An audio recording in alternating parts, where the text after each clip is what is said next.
Hello, everyone, and thanks for joining us today for this special call with Tony Khan to discuss the World's End pay-per-view event this Saturday night at the Nassau Veterans Memorial Coliseum on Long Island in Uniondale, New York.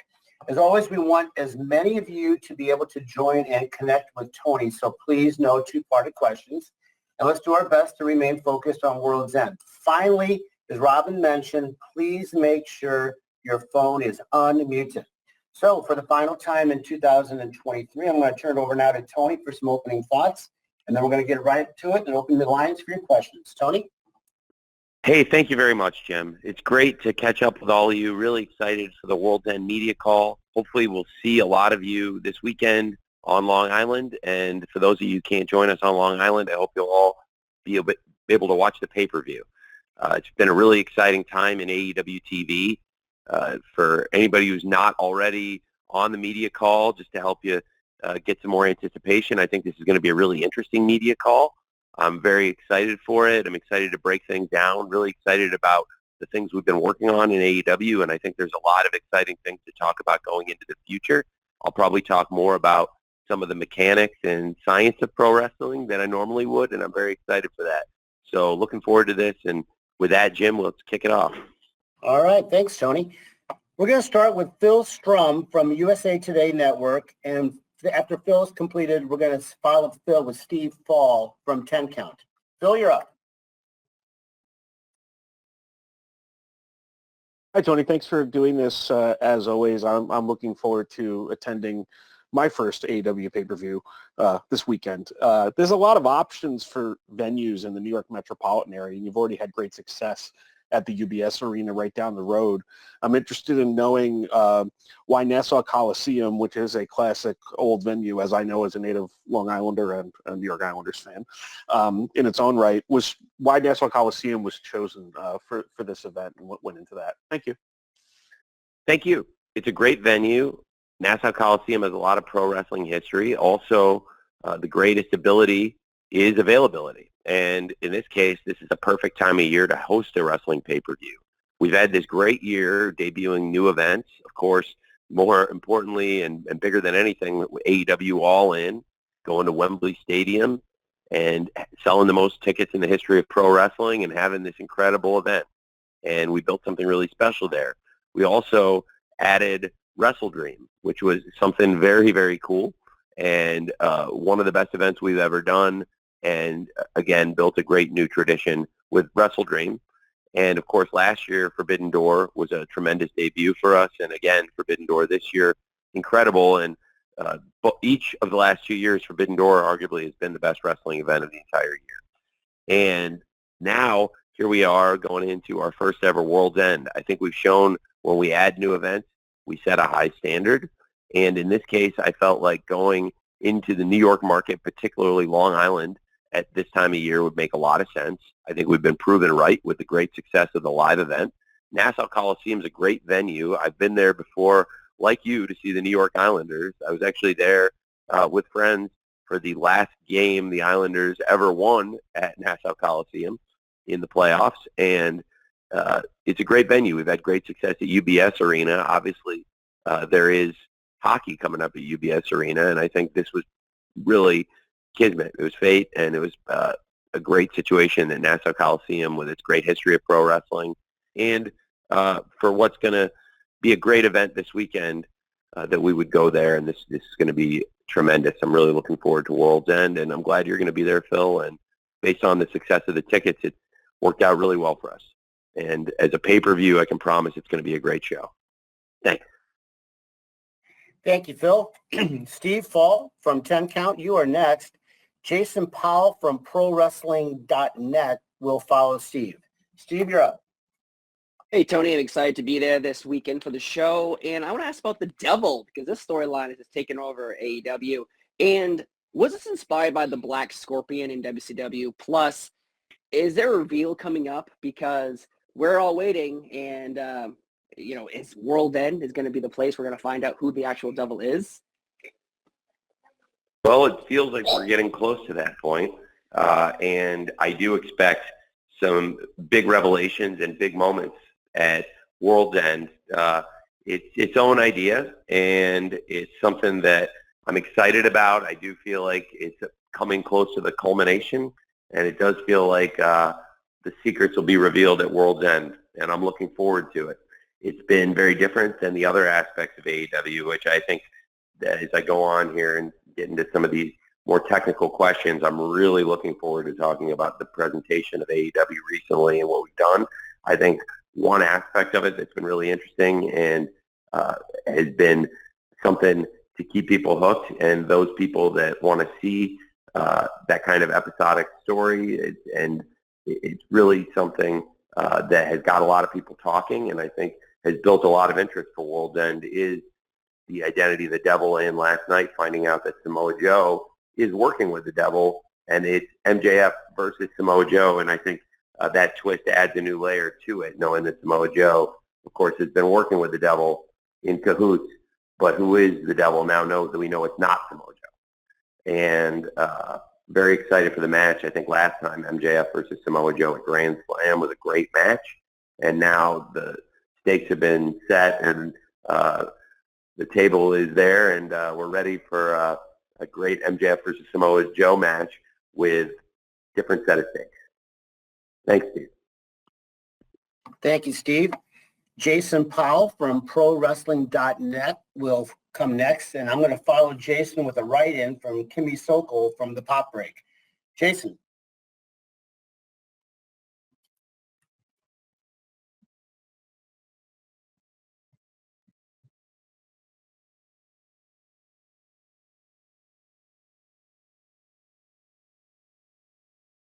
All right, sorry about that. It normally does it for me, but yeah, I just wanted to know, how would you label your long-term standing with Warner Brothers Discovery, and do you feel like you have viable alternatives for television partners if you don't end up doing business with them beyond the current deal? Yes, it's a great question. We have a great relationship with Warner Brothers Discovery. It's amazing now. We've been talking to them for several years. You know, this coming weekend marks the 5-year anniversary of the launch of AEW. And we announced the formation of the company on January 1st, 2019, and here we are days away from the 5-year anniversary of that. And Warner Brothers Discovery has been an indispensable partner throughout this journey.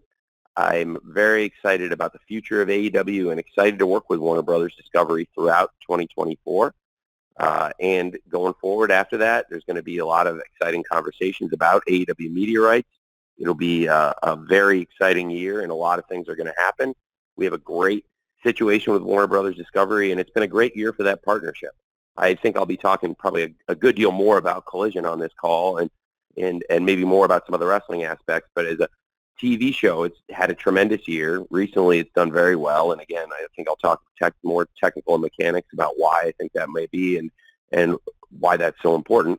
But Collision, tremendous first year, and that was a big step in the partnership this year to add 2 more hours of content. And you asked about alternatives. Well, we're under an exclusive agreement, and I can't say what the future of AEW will hold for certain, but I know that there is a lot of interest in pro wrestling, and judging by the market I've had with lots of interest in Ring of Honor, which I'm holding and looking forward to having extra cards to play later in the coming year in such a negotiation. And knowing that there's a ton of interest in ROH and that product right now from outside parties, and knowing that there's far, far more interest in AEW, multiple times more, and far greater rights fees out there for AEW in the future, I think it bodes very well in the market, knowing that there will likely be a lot of suitors for AEW and following what's happening in pro wrestling. And we'll find out for sure as we get closer to the end of the year, potentially. Although I have to say, it's really, really great working here at Warner Brothers Discovery. And if anybody came in, it would have to be a heck of an offer, because we have a great thing going here. And I would, all things being considered, this is a great place to be. So I really do value the relationship, and I think it's in a great place. Thanks, Steve. Thanks, Jason. Tony, I'm going to read you a question here from Kimmy Sokol from the Pop Break, and then Stu Myrick from Sports Guys Talking Wrestling will follow Kimmy's question, which is, although only securing 3 points in the Continental Classic, how would you assess Daniel Garcia's performance in the tournament? It's a great question. I think Daniel Garcia tore the house down match after match, and I think what the Continental Classic's all about is having the best match you can have, putting forth the best effort you can, and trying to get better throughout the tournament. And I think Daniel Garcia came out of the tournament in a far better place than he went in. He's a better wrestler, and I know from talking to him, it's his greatest experience in pro wrestling. He felt like he came out of the tournament a much better wrestler. And for a young star like him, now with so much upside, I think that's so great. And I love that aspect of it. And I think in addition to all the great matches, all the great stars, and now having a great block finals this week, having the leagues go on with a Blue League final like Eddie Kingston versus Bryan Danielson, that was one of the best matches ever on Dynamite, one-on-one, and then also this incredible three-way match. They were so different from each other, and they were so great. And to have the Gold League final with Swerve Strickland versus Jon Moxley versus Jay White the same night, it was just two of the best matches ever on Dynamite in the same night, leading into one of our biggest pay-per-views. And I'm really excited for this weekend. I think Eddie Kingston versus Jon Moxley is a perfect final, and I think both of them throughout the Gold League and the Blue League, respectively, really earned these positions, and they have so much history with each other. I think this is going to be such an amazing match. I'm really excited about it. And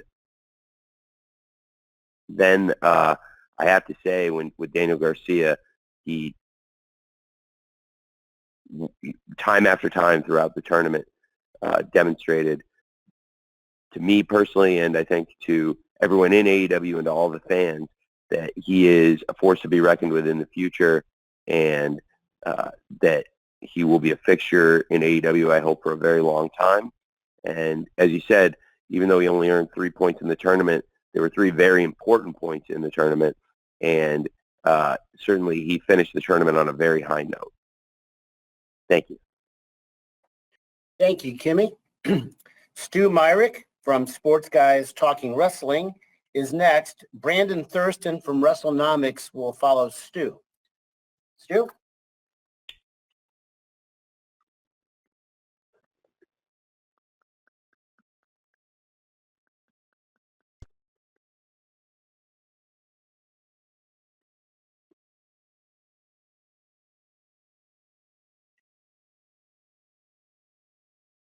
Stu, you do these all the time, man. You're on like every one of these, so. Oh, there he is.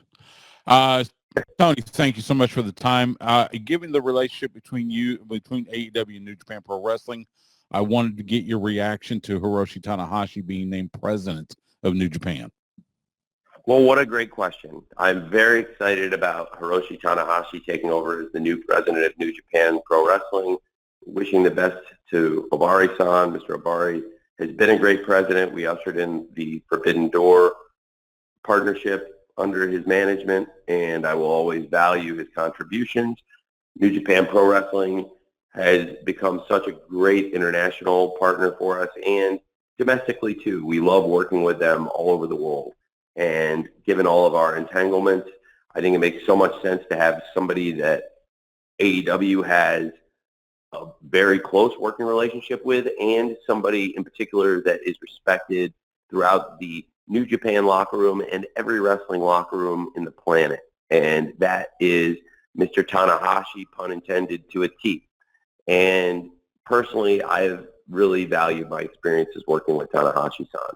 He's one of the smartest and most prepared wrestlers I've ever produced and worked with on multiple shows. We've had great matches working with him, whether it's Jon Moxley, MJF, Swerve Strickland, anybody that's gotten in with Tanahashi has had a great match. And I know everybody in AEW respects the hell out of Tanahashi, as does everyone in New Japan. And as I said, pretty much any wrestling locker room in the world.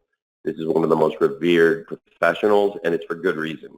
He is a great person, a great professional, a great leader, and he's going to be a great leader for New Japan. And I'm very proud to be partners with a company like New Japan Pro Wrestling with a president like Hiroshi Tanahashi. Thank you.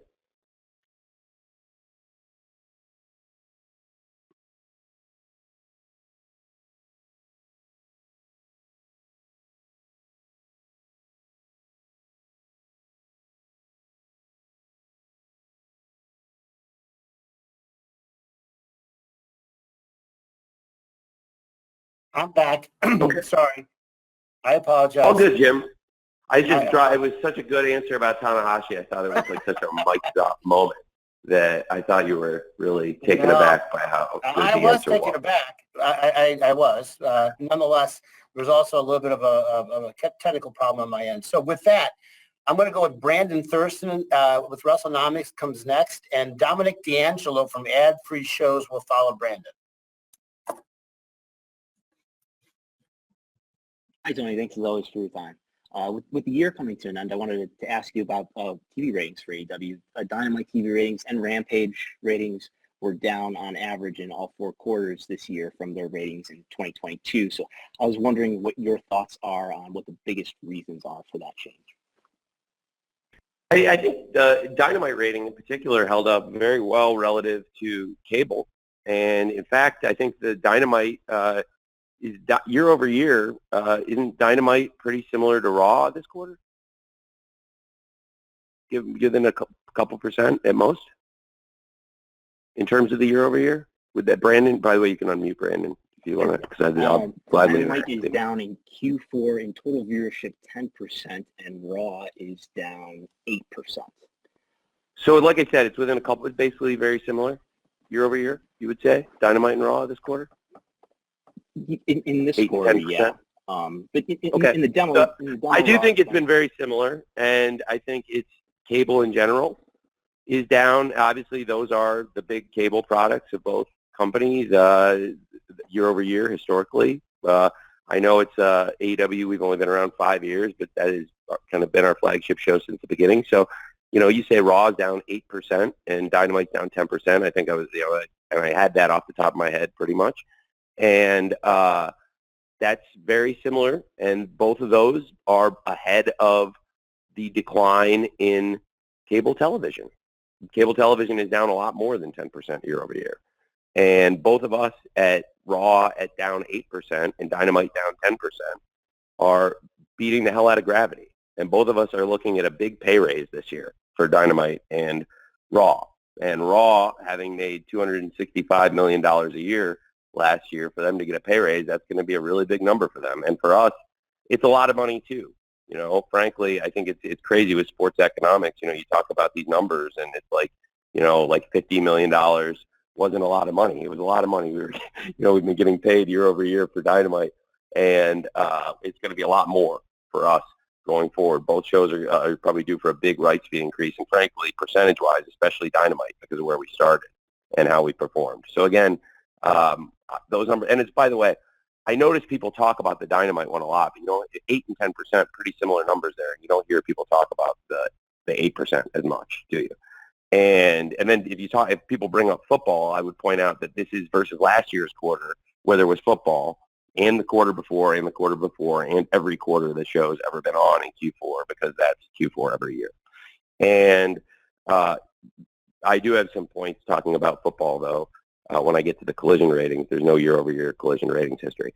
So anyway, so to your point, I think, to be 8 to 10% to me is very similar with the drop in cable being much more than that. And so I think that both shows have done really well to, frankly, defy gravity and stay ahead of the drop, which, as I understand, is closer to 20%. And again, Brandon, if you guys, I'm happy to and Brandon, I assume I will see you at the Scrum also. So, and I will, and I'm very, very glad to talk, numbers and stuff, and have like kind of a back and forth on some of these things, because I think you're very, very intelligent, articulate, and one of the best read and best researched people on this particular subject, and I could learn something from you about it. But I think it's fair to say, and thanks Jim for letting Brandon jump back in, and I'm muting him because I wanted to to get that, because I was thinking that was about right off the top of my head. Those were the numbers I was thinking were about 8 to 10%. And so I think it's very similar. And I think, frankly, they would have the same answer, that when they're out in the marketplace trying to make that sale for Raw right now actively in that same TV rights marketplace we all were just talking about, that I think we'd have the same answer there, that frankly, down 8 to 10% year over year is pretty good when the industry is down far, far more than that. Thank you. Thanks, Brandon. Dominic D'Angelo from Ad Free Shows is next. Dave Meltzer from the Wrestling Observer will follow Dominic, who's up now. Hey, Tony, can you hear me okay? Yeah. Hey, Dom. Oh, hey, good to talk to you again, Tony. Looking forward to the pay-per-view this coming weekend. Kind of wanted to get a gauge about your booking strategy as far as heading into 2024 when it comes to, I know at the All Out media scrum afterwards, you mentioned how kind of overworked you are, and you have Jimmy Jacobs helping you as an assistant technically and stuff like that. You doing football and soccer and everything like that. Kind of curious if you've reconsidered getting more of a booking team in order and seeing maybe how to delegate some more creative stuff to people behind the scenes a little bit. It's a great question. I mean, we have a great group of people right now in my office. Just as an example, yesterday you had a great group with Brian Danielson, Mike Mansouri, Will Washington, Jimmy Jacobs, Sanjay Dutt, Sarah Stock, and Dean Malenko, and several others that were in my office throughout the day at various points. And Brian had his match, and people were in and out. I think everybody had great points, and there were a number of other people. But I did come in with a lot of it, and I think we've been on an incredible run of shows. And this is a great, this wasn't quite the setup I was looking for, so I'll see if I still get it. But I'm very excited to talk about the science of the booking. And I think in particular, recently we've had some of our best shows we've ever done. And this year, if you look at 2023, and, just to use as samples, you can look at fan feedback from different shows. One site that measures fan feedback is Cage Match. Look at the top 100 shows this year and look at how many of them are from AEW. And if you throw this version of ROH in there too, you get some more. But it's pretty incredible. And the top 100 shows that have over 50 votes, top 100 shows even more so that have over 100 votes. Look at those and look at how many of them happened in 2023 from AEW or even a couple more from ROH. And that speaks pretty highly, I thought. But much more so, I would talk TV ratings. And I'm really excited about the lift in collision ratings we've seen as the competition has continued to increase. We've seen historically that nothing takes a toll on wrestling ratings more so than the most powerful media empire in the world, that is the National Football League. The NFL, I speak from experience and from within the beast, that it is the most powerful and most efficient and best run media operation in the world. And the NFL in recent weeks has taken the top dozen spots or more on cable on Saturday, just the NFL. And yet the collision ratings have continued to increase. And I do think there is a science behind this, a methodology, and I do think they've been probably the strongest set of shows we've ever done consecutively. And I think there's a great team, but also I personally have never felt more invigorated and on top of the booking. There's a great group of people on Saturdays and Wednesdays, and that was a good sample of people that were there. And I'm sure I'm forgetting a couple people. And then there's people that weren't there that, might be there on a Saturday. But there was a lot of people throughout the day that would come in and contribute an idea. Certainly, I felt coming in really prepared in recent weeks. Something I've really enjoyed has been the Continental Classic.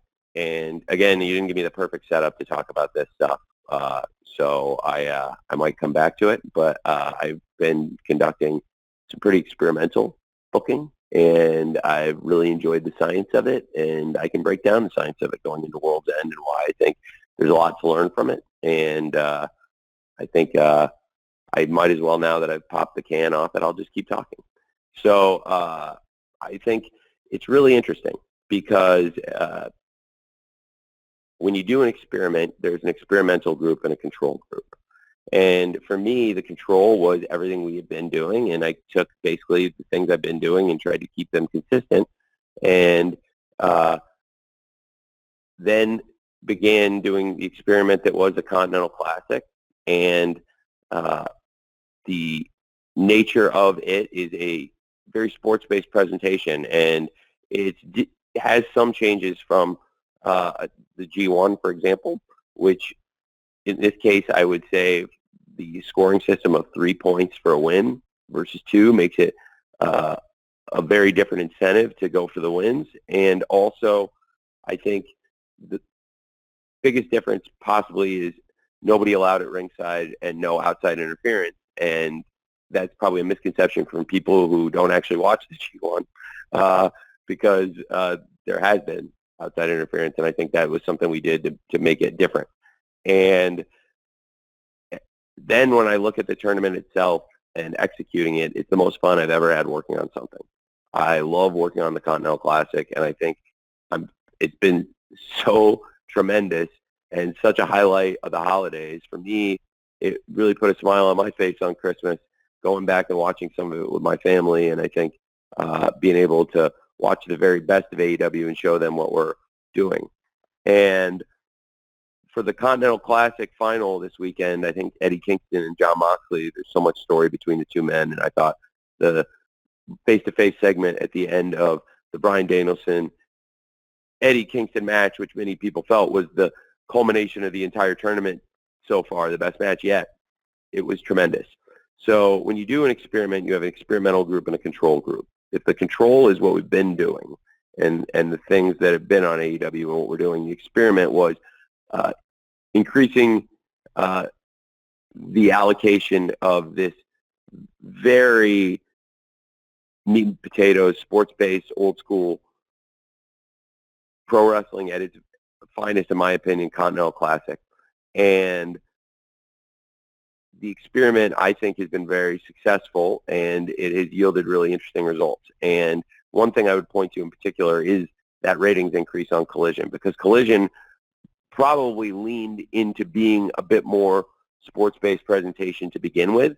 And now with the additional Continental Classic content, I think what we've been able to do and what I focused on with the booking of Collision that I think has probably been the best set of shows we've ever had and has really yielded positive, tangible results on paper that I can show now with the ratings increases in the recent weeks, despite the competition getting much harder, because there is, unlike other shows, there's no history of Collision, not only year over year because this is the first year, but then there's no history of Collision versus the NFL. So you can't really go back and look at what the NFL has done to Collision before, because there's never been Saturday NFL competition versus Collision in this being the first year. What we've seen is we were able to boost the ratings against the toughest competition of the year, which if you look at the history of the NFL and wrestling, that's really hard to do. That's how good these shows were. That's how successful this experiment was. That's how strongly I feel about what we've done with the Continental Classic. And going forward, will this affect the presentation, and will I book the shows more sports-based presentation and accept the fan feedback, which is very tangible and real? Yes, absolutely.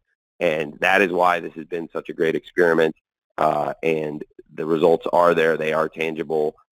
There's been, as I've said, an experimental group and a control group. The experiment increasing the allocation of real quality pro wrestling. And by the way, then in doing so on Collision, a show that was already really wrestling focused anyway, I've also been able to make that show, in my opinion, the tightest, strongest set of shows we've ever done.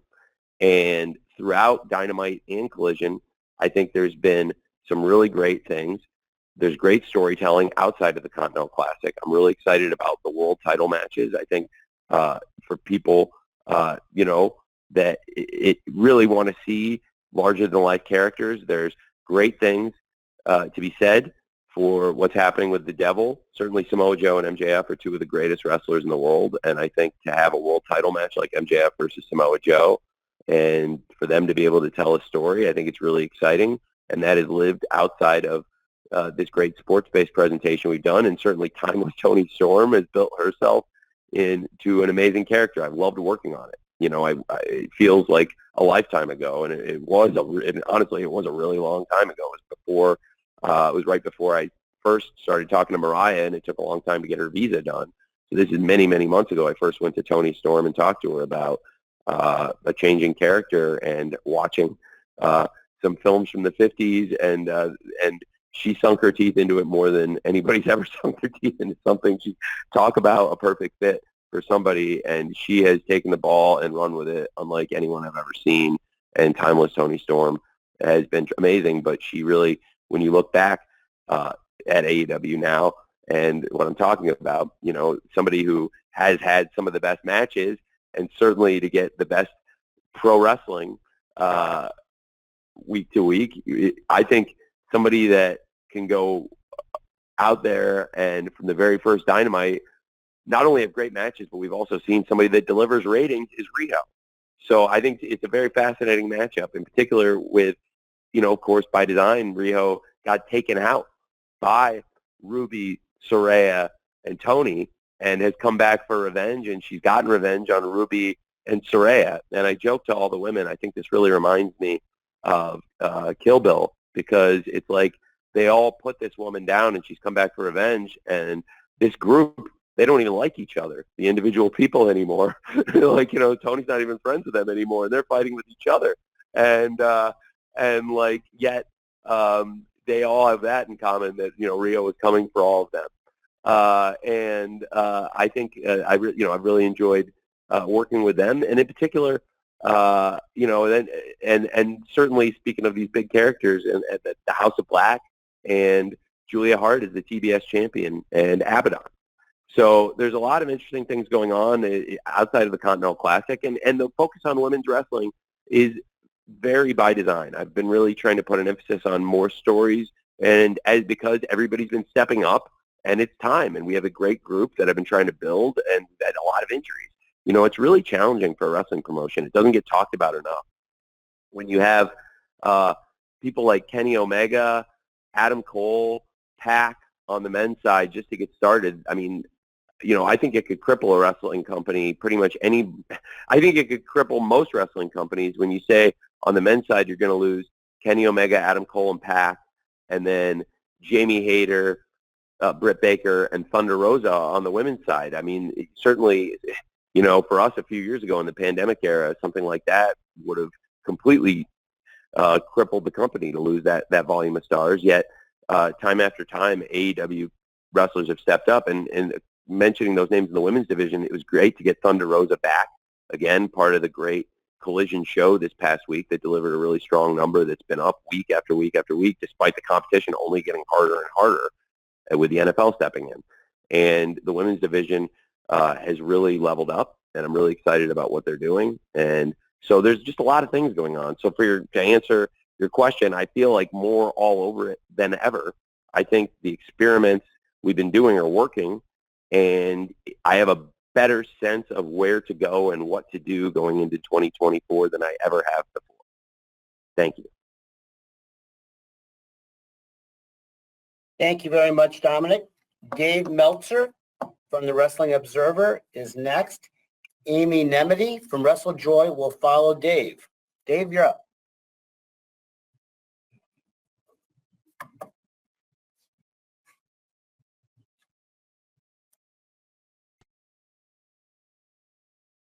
Hey, Dave.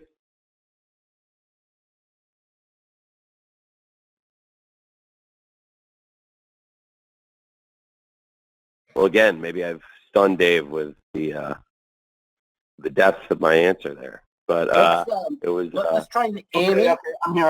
Are you there? Sorry. Okay. Hey, Dave.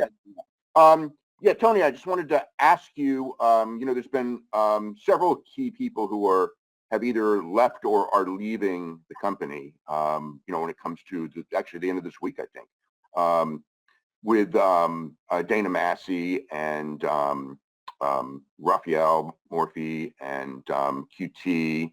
And also, I was going to ask what the status is of Mega, but so do you have replacements set up for these? Because obviously these are really major positions. You know, I mean, it's coincidental. Yeah, I have some pretty big things to announce going forward, and obviously it's a lot of people I really value. You said a lot of great names. I mean, I could write a book on each of these people. I really value them. I think when you talk about Dana, Raph, and QT, each of them has been with us since the beginning and made huge contributions to the company. And well, you know, it's really very challenging to have people like that step away. But I think the company's growing, and I'm very excited about what we'll be doing in 2024. I think right before you asked, I just kind of wrote a book on the creative side in terms of giving a long answer about things I think that are strong, and some of the pro wrestling and some of the larger than life characters, and the mix of them, and the experiments we've been doing on the TV side, and I think what has been very successful. I believe that on the business side and on the operational side, the company continues to grow. I have certainly been looking at making more hires and growing the company, and I'm working on stuff I'm really excited about. And at the end of the year, of course, not unusual sometimes in businesses for contract things to expire December 31st at the end of the year, and new cycles to start January 1st. And just like the name of the pay-per-view, this Saturday night, World's End, it's going to be a new group, and there'll be some new things happening, and I'm really excited about it. And I would be remiss not to say I'm really grateful for all the contributions of the people you just mentioned. And going forward, I think we'll have some exciting things to announce, and I'm looking forward to that. But definitely working on some cool stuff to try to continue growing the company, both on the wrestling side, most importantly, in my opinion, and on the business side. Thank you, Dave. Amy Nemedy from WrestleJoy is next. Bill Pritchard from WrestleZone will follow Amy. Amy, go. Hi, Tony. Can you hear me okay? Yeah. Okay, Hey. great. So I actually just shouted, yes, when they called my name, because the way that this call has gone on and the information that you've given has sort of changed the questions that I wanted to ask you. I initially had a ton of facts and figures for the women's matches heading into it with neat storylines around it. But instead, what I'd like to ask you about is the women's division overall as a whole this year. It's really been on fire. You've got Athena, you've got Toni Storm, Riho, Julia Hart, Chris Statlander, Willow, Sky Blue, Saraya, Ruby, Shida. The list goes on. And of course, Abaddon heading into this TBS match at World's End. Can you talk about the changes in the booking for the women's division this year, as well as some of the standouts that you've had in storylines, character development, matches, etc.? Thank you. Yeah, thank you. Thank you very much, Amy. I hope I don't reiterate or run over any of the same things I was just talking about, because as I said, I was just complimenting some of that work moments ago, and I feel really strongly about the work that the women are doing. We just recently had ROH Final Battle, where Athena and Billy Starks tore the house down, and time after time, Athena's done that on pay-per-view. Athena in Ring of Honor has been a great wrestler, great champion, and is somebody who's capable of having great matches in any promotion in the world, and somebody I feel really, really strongly about. And then Billy Starks, of course, has had this amazing rise as an 18-year-old, now 19-year-old star. And I think Billy Starks is somebody who has achieved so much in a really quick time, and really love the work I've done with them and the work they've done together on ROH. And then talking about AEW and focusing on this Saturday, World's End, really very proud of Timeless Toni Storm, and as I said, to have somebody that has become a great champion and is a great wrestler, but has also quickly become one of my personal favorite characters on television. And I think, it's a true statistic that AEW fans have very desirable demographics in terms of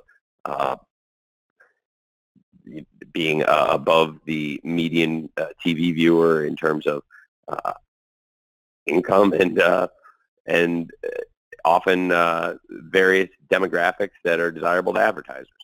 So I think that when you have one of the more highbrow characters in wrestling and you have something as unique as TCM's Ben Mankiewicz coming in and doing the introduction and giving it such a great effort and making it a tremendous opening for Timeless Tony Storm, that's a great sign, in my opinion. And that TCM signs off and gives it their signature of approval, with TCM being so prestigious. And of course, I mentioned Rio. Rio coming back has always been a great wrestler for us. And whenever Rio is in America and available to wrestle, I want to work her into the stories. And it was also why I felt strongly about the Outcast at the time being the one to take out Rio, so that by when Tony had her transformation into Timeless Tony Storm, we could have this great championship match, and Rio would be back for revenge against Timeless Tony Storm to have this awesome match, because Rio is somebody that has delivered at the box office for us time after time and always has great matches. And the crowd is behind. You heard that at Dynamite with the crowd chanting Rio, Rio. And then talking about Julia Hart and Abaddon, what a great TBS championship match. I think Julia Hart has become one of the most interesting champions in wrestling, and I'm very excited this Saturday about her match with Abaddon. And when it comes to Abaddon, they've come back to AEW in much better condition and become a great part of the show. And I was really excited about their segment. I thought it was a great way going into the pay-per-view to add some additional momentum into Abaddon Julia Hart, which has been building for weeks and is a very exciting story. People are, like I said, excited to see Abaddon again. They've come back to AEW in great condition, and it's somebody with a lot of potential. And I think Abaddon would be a great TBS champion, and they'll be facing a great TBS champion in Julia Hart, who has stepped up and done so well in the spot so far. And that's a match I'm really excited about. And then speaking of Julia Hart, it's something to keep an eye on now with Julia Hart's budding relationship with Sky Blue, which has been building for months. That story has been something to follow. That's in a great place. And then, of course, that all led to an exciting return also for Thunder Rosa, stepping out of the commentary desk, returning to the ring. So there's so many exciting things happening. And you mentioned some of the other great stars, Saraya and Ruby. Interesting to follow what's next for them. And Harley, maybe they're taking on a personal assistant. A lot of other great stars in the division, former world champions like Hikaru Shida and Nyla Rose, and a lot of other great wrestlers. And last night I thought Chris Statlander, Sky Blue was an excellent match. Chris Statlander, really excited about her. She's been a great TBS champion. And now something to follow, I think, is Chris Statlander and Willow. I think they are great friends, and I think that would be a great one-on-one match to see. And then I think Willow in particular has had an amazing year, winning the Owen Hart Foundation tournament, and had a great match with Athena, tore the house down. And then we've seen Willow also tear the house down recently, speaking of Willow and Chris Statlander, against Mercedes and Diamante on Collision in the street fight. So many great names, so many great fights happening in the women's division, which is in, I think, the strongest place it's been. And imagine how much better it's going to get, because I plan to be very active in free agency, and we have great names coming back like Dr. Britt Baker, DMD, and Jamie Hayter, great world champion who was the top star in the division at the time she was injured, and certainly going back to Wembley Stadium, London this year. That's going to be so huge for us, potentially getting Jamie Hayter back in the division, which I believe right now is in the strongest place it's ever been. And when we get those big stars back, and if I am as active in free agency as I have the ability to be, then I think things could get really exciting. Thank you. Thank you, Amy. Bill Pritchard from WrestleZone is next, and he will be followed by Amir Rahman from Power 88.1 FM in Vegas. Phil.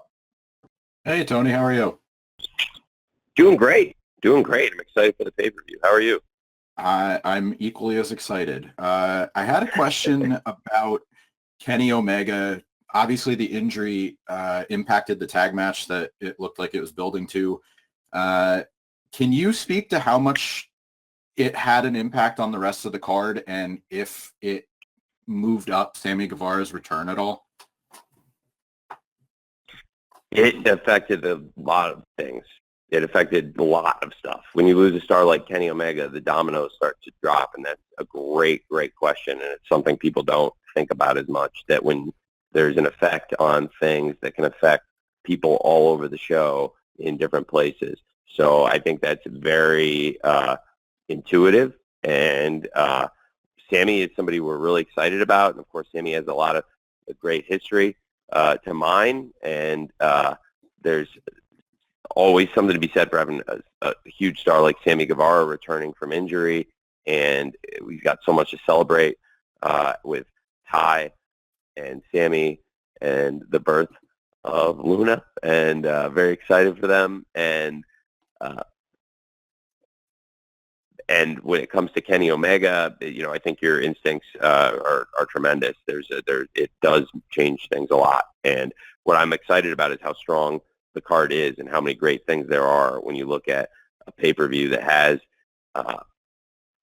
so many things like top to bottom and these huge matches. Of course, like we've talked a lot about the Continental Classic, and to get to the final with Moxley and Kingston, and this great card top to bottom with, with some MJF versus Samoa Joe for the world title, and Tony Storm versus Rio, Abaddon versus Julia Hart, Christian Cage versus Adam Copeland, and so many more big matches, but certainly throughout the card, then the effects were felt. So it's good timing for the AEW roster to step up, and very excited to have 8-man tag coming up with the Don Callis family, Ricky Starks and Big Bill, all of whom I think are tremendous wrestlers, deserve the spot, stepping into the ring with Sting, Darby Allin, Chris Jericho, and now Sammy Guevara. I think that's really exciting, and it does,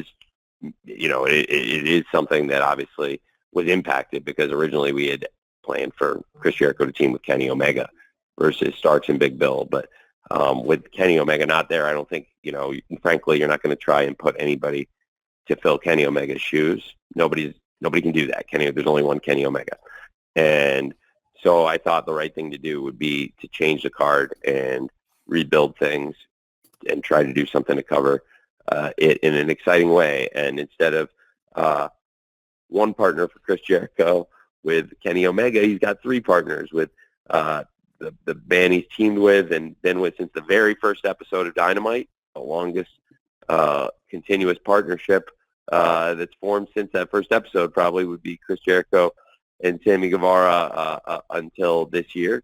And, of course, with Don's family kind of casting Sammy aside, forgetting about him, not really, showing the love to him and his family, and casting him out. And, made sense to me that he would be somebody who could be a great partner for Chris, but also instead of just trying to go to right into a tag match, which to me, like I said, I would never try to just put somebody into a like-for-like replacement, because there is no like-for-like replacement for a Kenny Omega. Best thing to do to me is to not have Sammy, but also to bring in Darby and, of course, Sting, and now get more people involved. But also this can be a great moment for the fans in New York, because this will be for a lot of fans in the state of New York. This will be the last chance to see Sting. So I'm very excited about that. And I think there's a lot of things on the top to bottom about this card, really, that I'm thrilled about. But certainly one of the things I'm not thrilled about was that we lost Kenny Omega off the card. And I think everybody's done a great job to step up. And thankfully, we have a great legend like Sting in the chamber to come in and help us switch things around. Thank you. Thank you, Bill. Amir Rahman from Power 88.1 FM in Las Vegas is next, to be followed by Chris Mueller from the Bleacher Report. Amir. Hi, Tony. You know, I was there at Grand Slam. One thing we've seen is you know how to dance. You did do the dance with Daniel Garcia. My question is that, you know, All In happened in London. You guys had 81,035 attendance. With other wrestling companies doing shows in Puerto Rico and France, are you looking to have another pay-per-view, not in London, but say in France as well, and Germany, or you could just focus right now at London for All In? Well, we're very focused on London for All In, and I think it's really important to have the attendance from fans all over Europe. And you mentioned France and Germany, and we had many fans from France and Germany. I talked to them. Not every single one I wasn't able to speak to, but I talked to a lot of them around that weekend around Wembley. And there were people from all over the world, including a lot of the great European fans who came to Wembley Stadium, which is, in my opinion, the mecca of sport. And it's certainly a very exciting opportunity for AEW to visit France and Germany and do shows and tour. I think it's important for us to also represent to everybody what it meant to us to have fans from all over the world attending at Wembley Stadium and what the multi-million-dollar gates represent. You know, we had a gate of $10 million for this event, and it gets lost in perspective sometimes, but it's such an important milestone in wrestling to do a $1 million gate. To do a $10 million gate, it's 10 $1 million gates in one night. It's 50 $200,000 gates in one night. And the $200,000 gate's a pretty good house. It looks good on TV. It's a good crowd. And so I think it's pretty historic what we've been able to do in London, and now to go back again and have All In 2024 be in such a great place now and have ballpark 5 million in tickets already for an event that is, you know, still 8 months away. It's pretty cool. And tickets continue to sell, and the excitement continues to build for AEW All In Wembley Stadium. I think eyes of the pay-per-view world this weekend are going to be on AEW World's End, and certainly we'll keep advertising, pushing London Wembley Stadium. And to us, it's really important to have the support of the fans from France and Germany. Certainly, they are great markets for us to tour and try to take that next step potentially in the future. But I think there's a lot of focus right now trying to make sure that our return to London is very successful, because that's been a great step for us. And certainly, not only in just my opinion, but I think the history books will show what we've been able to build in London is one of the greatest achievements in the history of pro wrestling. Thank you. Thank you, Amir. Okay, with the 5 minutes we have remaining, you've got Chris Mueller from Bleacher Report, and we're going to end it with Jim Barcelone from the Miami Herald. Chris?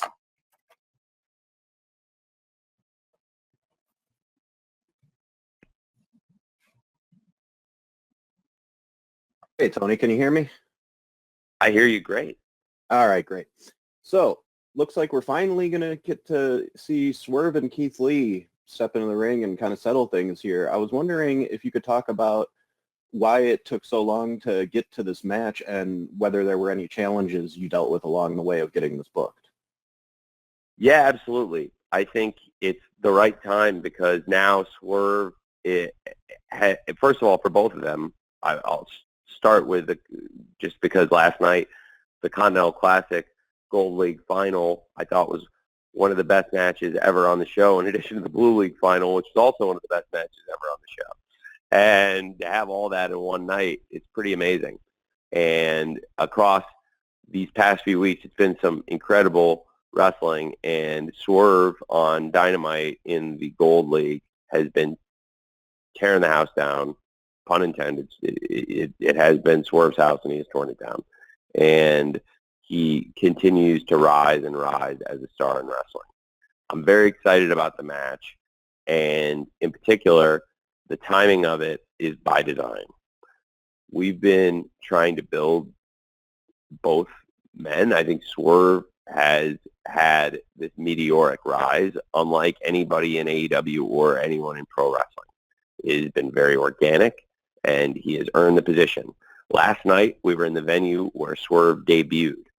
He had his first ever AEW appearance. He arrived in Orlando at Revolution 22 in the same arena. So when I first saw Swerve, when I first walked up to him, I remember being in that arena with him. And it was the first time we've ever worked together, even though we met outside of the arena when I talked to him about signing him, because he's somebody I felt really strongly about. And Keith Lee, somebody else I feel really, really strongly about. Keith Lee, tremendous presence. I'm really excited that he has had this resurgence, and he had a great match with Brian Cage recently. He's had a series of great matches. I've been so enthusiastic about AEW Collision, and Keith Lee being presented regularly on Collision is something I love, and something that has been very successful for the show when you look at, as I mentioned, the great ratings growth we've had and the great success of Collision in recent weeks, rising in the ratings despite the competition getting undisputedly tougher and tougher with the specter of the National Football League appearing.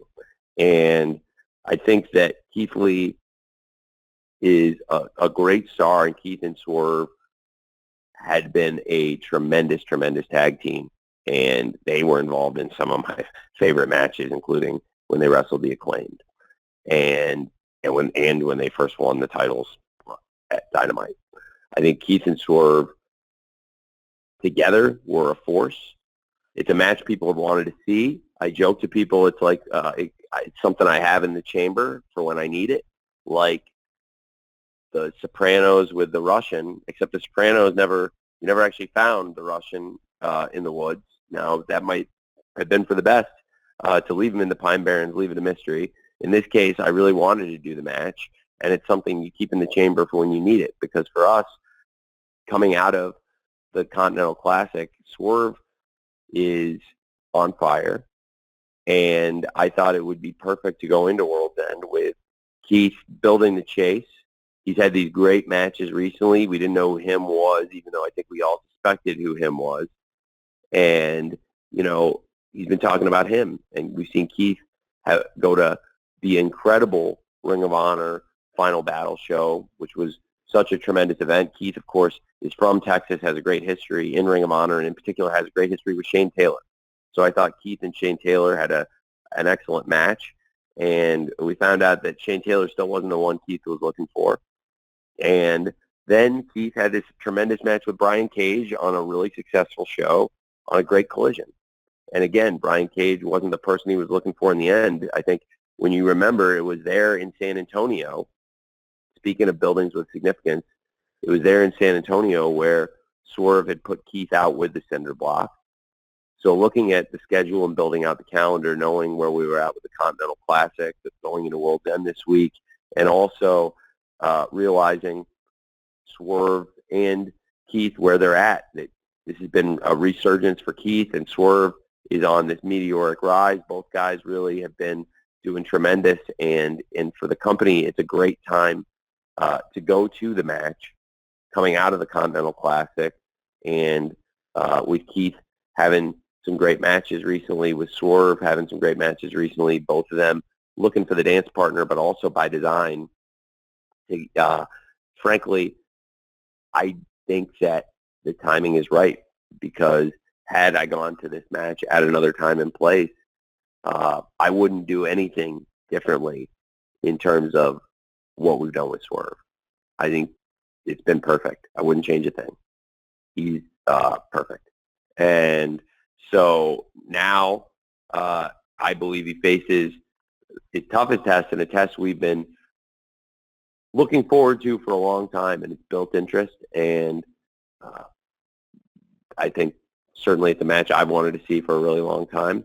They have faced off before in tag team competition. They've teamed up, but this will be the first one-on-one match, and fans have really been looking forward to it. And I'm excited about Keith and Swerve facing off on Saturday this weekend at World's End. Thanks. Thank you, Chris. Tony, we're at time. Do you have time, though, to take care of Jim Barcelona from the Miami Herald? Oh, yeah. Please. Okay. I appreciate Jim, it. you're going to wrap it up for us. Jim, you're up. You ready to go? Yes, thank you all. A very good show last night in Orlando. Live crowd was really good. I want to ask, you mentioned Continental Classic, obviously, big thing at World's End. And I'm curious, with the success that you've talked about with it, and even some of the ratings numbers with it, is this something now that you'll look at, hey, let's try this with a Women's Continental Classic? Well, absolutely. I think there's different types of presentation. I think I've talked a lot on this call about why I think the Continental Classic has been a great presentation, and also why a lot of reasons why a lot of our top women have really stepped up, and we're having a lot of great success recently. And I think there's been a lot of folks that have tried to put on our women's wrestling and focusing on the biggest strengths of the people in the division. And, working in the NFL, you see this week to week scheming in games and people trying to focus on what the strengths of their players are and focusing on the weaknesses of their opponents. And I believe it's a really important thing to do. And I think for this, focusing on the strengths of our wrestlers and the strengths of our wrestling program, the Continental Classic has been a huge success. And I think we've had a lot of success outside of the Continental Classic. And one of the things people have really enjoyed outside of the Continental Classic, in addition to all the great wrestling they've gotten week to week in the Continental Classic tournament, has been the development, growth, and the momentum that the AEW women's division has right now going into this Saturday's World's End pay-per-view. I intend to keep it going, and I'm very excited about it myself. I really believe it's very tangible and real. And certainly, there's a lot of exciting possibilities out there, and I will continue trying to develop all the talent, and the Continental Classic has been a rousing success. And outside of the Continental Classic, I think I'm going to try to continue what I think has been really successful to nurture and develop and grow, and now build this great heat momentum around the women's division of AEW. Thank you, Jim. Thank you, Jim. Tony, we are at time. Do you have any closing thoughts? Thank you, Jim. Yes, I really appreciate all of you very much. Coming to the end of the year, this is the first time we've done this, the holiday week. I appreciate everybody joining us during the holiday week. This is a special time of the year. I wanted to add a wrestling show, even though for some of us it means more work. For a lot of people, it'll mean another nice experience at home, more time watching wrestling, either alone, and it gives them something to do around the holidays, but also for a lot of people who like watching wrestling with their friends and family like I was growing up, it gives another reason to have your friends over during winter break and watch a big show this Saturday like AEW World's End with so many great things to look forward to. And I really appreciate all of you coming and covering it, as I said, during the holiday week, giving us your time. I hope this was somewhat enlightening. And for anybody I did not get to, I tried to answer as many as I could and stay with you here and give good answers whenever possible. And I think that your questions, I really appreciated you all being here and asking such great questions. And if there's anybody I didn't get to who's available, I'd love to see you at World's End, and I'll stay as long as I can, try to answer everybody's questions for everybody who comes to the event. And again, very grateful, and I hope for all of you celebrated. You had a great Christmas. I know I really enjoyed it at home with my family, and I hope all of you had a great holiday season, and wish you all a Happy New Year, and hopefully see a lot of you this weekend at AEW World's End on Saturday on Long Island. Thank you very much. All right. Thanks, Tony. And thank you to everyone. We're now at the end of our time. So per custom, we'll be distributing an audio recording to all attendees. So we'll be looking for that very shortly. Again, we thank you for being part of today's call and for your interest and commitment to professional wrestling all through the year. We're looking forward to you joining us on Long Island for World's End this Saturday night, as well as at AEW events throughout the new year ahead. So with that, happy holidays and best wishes to you and all of yours in 2024 and beyond. Thank you.